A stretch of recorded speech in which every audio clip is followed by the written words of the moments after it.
The component items for PLC of which used in Komori sheetfed and web offset printing presses delivered from 1992 to 2003 are discontinued.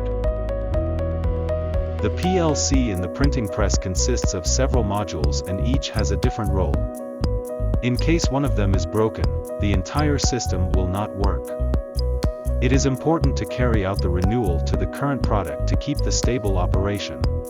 Renewal requires approximately several months of preparation and about 5 days of actual renewal, but both differ depending on the press specification. Please contact Komori Service first.